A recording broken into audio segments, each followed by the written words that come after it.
Hey everybody, Gisele Grenier here from artplace.ca.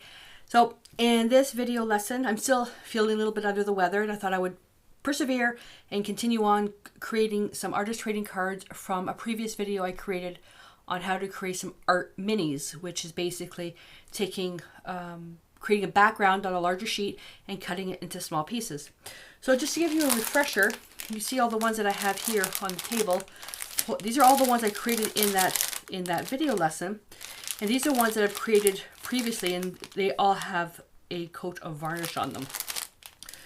So what I've got here, I just pulled out, just to give you an example how you can compose something as simple as, making up an artist trading card. Ideally, this video is an artist trading card in under 10 minutes. What I'm going to do though is I'm going to do 3 this way, then I'm going to do another one using other materials that I've already prepared.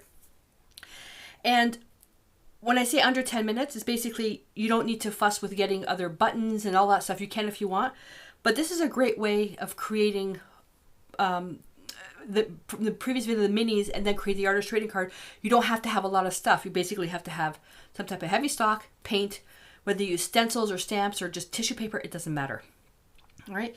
So what I've got for paint medium is I have DecoArt Americana Premium White Gesso, and then I've got matte medium, titanium white, cadmium red hue for the paint, DecoArt Media Fluid Acrylics Transparent Red Iron Oxide. At the point I was doing this video, DecoArt doesn't have a transparent red iron oxide in the premium line, and that's one of my favorite paints. So I'm going to use the fluid acrylics. And then I've got the DecoArt Media Liquid Glass, the DecoArt Americana Premium Medium Heavy Gel Medium Gloss, and then some DuraClear Polyurethane High Gloss Varnish. And I'm going to take these 3. These are going to be for the finish. You can make the pieces glossy, matte, doesn't matter. But these I'm going to be using for a finish so you can see the differences. Now when I say artist trading card under 10 minutes, does not include drying time. Because I know from the liquid glass, it takes a day. The crackle glaze medium is great for, creating a little embellishment, so I'm going to do that as well. So although taking the pieces and preparing them and doing them 10 minutes max, but it's just a drying time that takes a little bit of time. On the palette, I've got the transparent red iron oxide, the cadmium red hue, titanium white, and the gesso. Because there's drying time involved, I'm going to be working on a couple of pieces at the same time. So I was gifted a bunch of stuff from my friend Kathleen. Thank you, Kathleen, for this. Love this. Isn't this gorgeous? I would love to know where you get these beautiful, beautiful napkins. And she's already removed the liner inside, which makes it even easier for me. What I want to do, though, is I want to create a bit of a color behind to see if I can do something so it's not just white. So this is a piece of corrugated cardboard. And when I'm making the artist trading cards, I like to finish all the sides. So with the white gesso, it's just applying the gesso to the cardboard. And I'm just using a regular synthetic flat, nothing special. Okay, and then I'll do the other side as well. And when doing this, the back, when you create an artist trading card, usually you finish the back with a label that you have your name on it and stuff like that. If you're keeping it for yourself, it's no big deal. You don't have to finish the back, but if you're doing it as part of a swap or something, you need to put a label on the back. So cardboard, prime both sides with gesso, and then you're ready to go on to the next step. What I'm going to do to save time, I'm going to go grab a piece that I've already prepared. So I've got a piece that's already prepared on the front dry. On the back it's like this, but I'm going to wrap the tissue all the way around. Before I do anything, I'm going to take the titanium white, and I've also could have used gesso for this, a little bit of cadmium red hue, and I'm just painting it using these strokes, leaving it streaky, like that. And I'm going to take my heat gun and dry this. And the tissue, I'm just going to cut it. I mean, you can save even more time by cutting these in advance. I want to wrap this all the way around. Oh, look, beautiful. Look at that. So let me think. Yeah, that actually works out quite nicely this way. Mia's all growly. We've got Bell Canada here adding another line into the house for the internet. She's not happy. Okay, so that's what I'm looking at. Isn't that beautiful? Instead of just a plain blue. So, just so it's a little bit easier to work with, I'm just going to trim that down. And I'm going to get some matte medium. You can use a matte medium as the glue. You can use whatever you want. The beauty about working on a background that's already painted, like with these ones here, if you do them in batches, like I keep promoting, do them in batches, you save the time from the drying time. I'll just take this and I'll just wrap it around the back.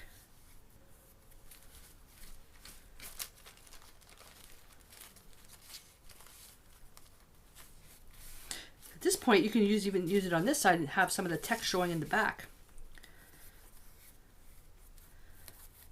And then when it's dry, you just have to cut it. And when working with this translucent, this really thin tissue, the top part, because Kathleen separated the back for me, just be extra careful when you're handling it so it doesn't tear. Okay, so I'm going to put this aside to dry. And now let's work on these ones. So really all that needs to be done for the embellishment parts is just to finish the edges and then put some type of varnish on it. That's what's going to take a long time. And I'm also going to be adding a little quote to these. These are to be super simple artist trading cards without having to go out and buy a whole bunch of stuff. Paper, stencils, stamps, whatever you have and whatever paint you have.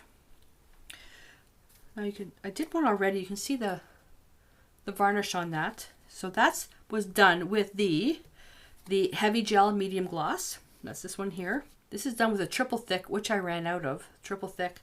And then this is done with the liquid glass. Finishing the edges, nice black edge. And for this one, I'm going to use a transparent red iron oxide. So you can use really anything you want for this.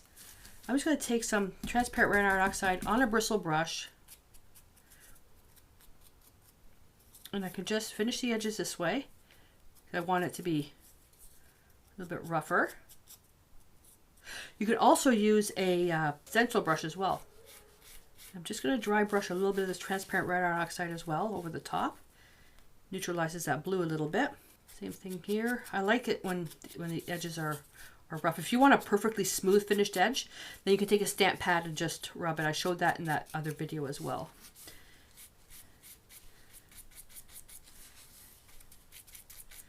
I'm going from outside in, which also creates a bit of a vignette look.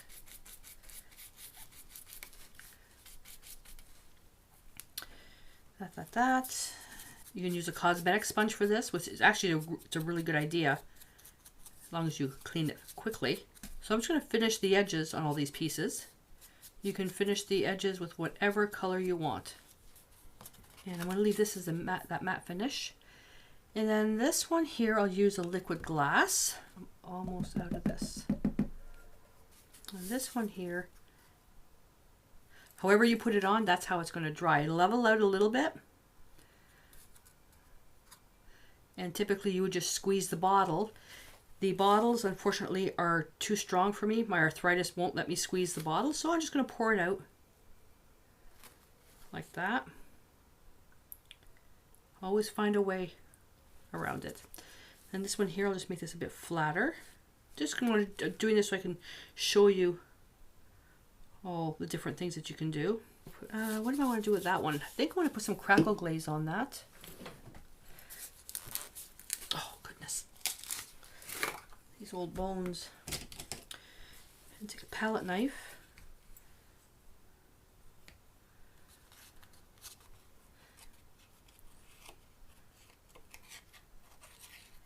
I'm not going to cover the whole thing. Go. That's actually pretty good. The same thing here. So I like putting it on just almost like you just partially, like a buttering toast, but you've run out. Like that. See, just halfway. This is going to take a bit to dry. All right, so now what I'm going to do is I'm going to put all this stuff away, and then I'll come back and I'll assemble this one. All right, so I've got these tiny little stamps here. Whoa, little ones. try to show you. And I stamped a quote, and it sent me a love letter. And I'm going to show you how I finished the edges. So I took the stamp pad and just drag that over. It puts a really good finished line on it. I tried painting it and it's too small. Honestly, it's because I'm still under the weather and I just don't feel like doing it. That's why. When you're not feeling well but you want to create, because your body may be physically just, you know, down, and I've been resting like a long time and I was just getting antsy to do something. Do whatever feels good. Do what makes you feel good. Alright, so we need to glue this stuff down. You know what? I'm going to use what's on the palette. I'm going to use what's on the palette. Nice and thick. Because then it'll be just above the card. So it'll create a natural shadow. And dry fit first before you assemble. So have your pieces positioned.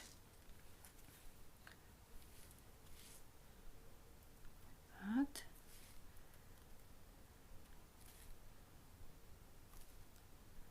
See, it just sits above the piece. Again, nothing fancy for this.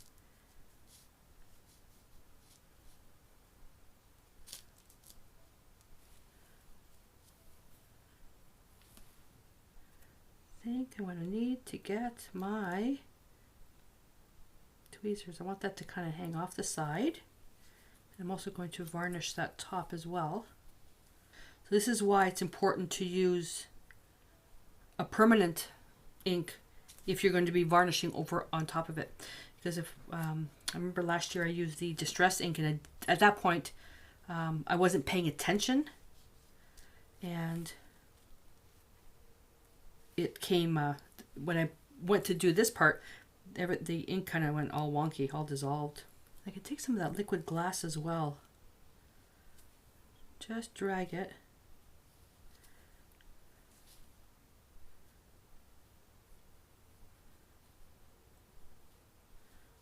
There we go. And take a little bit of that liquid glass, just maybe in the corners. I'm not using a lot of it.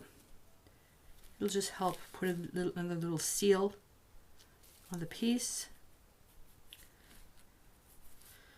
Okay, so I'm going to put that aside to dry.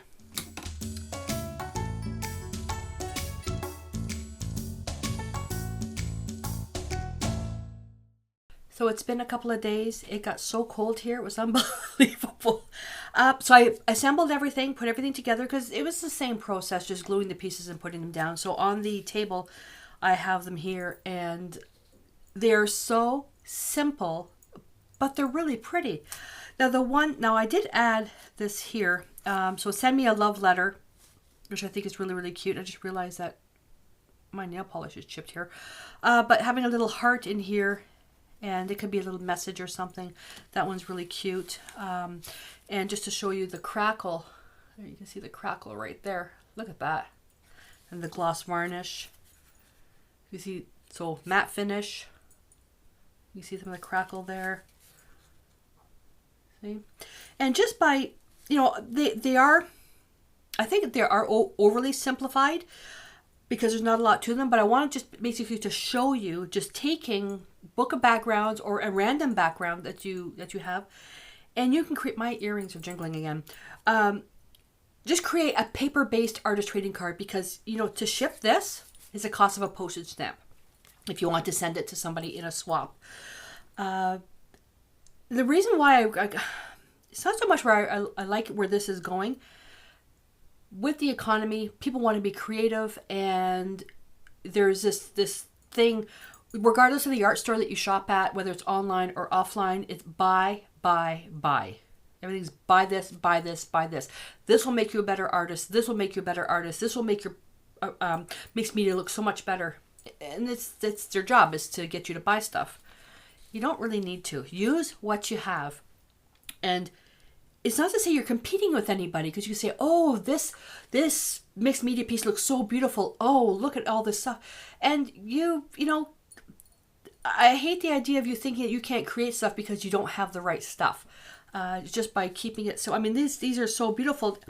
Use bubble wrap for texture. When you buy bags of onions, they come in that mesh thing. Use that for a stencil.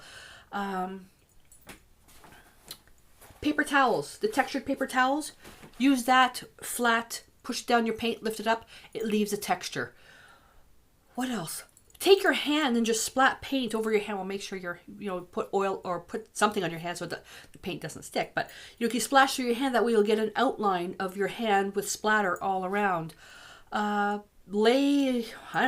some paper up, throw it on your piece and, spray or mist or something, and then take the paper off and you'll have some type of, design on there, but all the pieces you sprayed can be then collaged. So there's always something where, other than the paint and the brushes, you really don't, and paper, you don't even need to buy paper because you can use cardboard to keep the spending to a minimum. This is the project, and I hope that you like it. Again, it is very overly simplified, but from this, you can then turn around and add other stuff to it. But I just wanted to show you the quick little project you can do in under 10 minutes. So let me know what you think. Either you like it, you don't, that's fine, either way. What are some of the things that you think you can use to make inexpensive artist trading cards? Have you done the book of backgrounds before? If so, super, because then you're already there. In some upcoming videos that I've got, I will actually be using two or one. Either one or two book of backgrounds pages to create a whole bunch of trading cards. And really, because the book of backgrounds page is already done, everything after that is a piece of cake. And it looks like you spent a lot of time on them when you really haven't. I'm going to get ready to do my next video. So until I see you next time, stay inspired.